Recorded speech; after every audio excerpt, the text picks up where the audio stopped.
Well, the market was feeling pretty good when China announced the easing of the COVID curbs, and basically the question now remains, will it be enough to spur demand, and is that going to be pushing inflation? Are we going to see global inflation while the Fed tries to tighten in the United States?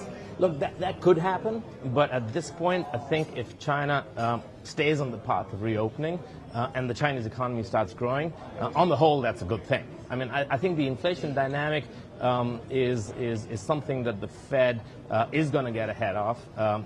Regardless of what happens with China, it's already started having impact. So I would take, I mean, if we had to choose between slightly higher inflation for an extended period of time versus China coming back and growing and contributing to the global economy, I'd pick the latter. Now, we were speaking to Seth yesterday, and he already said that the House has a view of 50 basis points at the next meeting, December 14th. The terminal rate will be sub 5%. But what is your call in terms of a global recession? Do you think we're going to see one, and what would the impact be on Asia? Look, it's tough to tell. We don't think there will be a global recession. I mean, the odds of a global recession are lower, but growth is certainly going to slow. So whether or not there's a recession, we're going to see a fairly significant slowdown, continued slowdown in growth. So Asia does get impacted. Look, if the U.S. slows, the whole world, just given the scale of the U.S. economy, the whole world is going to get impacted. Having said that, one of the calls we're making, which is interesting, is that next year, both growth differentials and inflation differentials for EM and Asia in particular are really positive. So, you know, we're going to be in an environment where Asia is growing at 4.5%, the developed world is not growing, and the inflation levels, both DM and EM, are going to be about the same. So the policy flex that central banks in Asia have, greater, the growth environment is better. So we're actually more positive EM going into next year. Now, we had Biden and Xi having their first face-to-face meeting at a G20.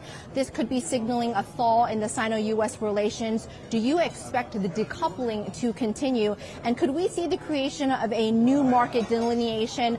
We're all very familiar with Asia ex-Japan. Could it be Asia ex-China?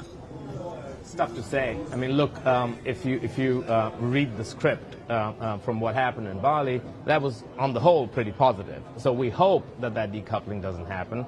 The two economies are, as you would expect, the world's two largest economies to be very interconnected. You know, supply chains rely on China.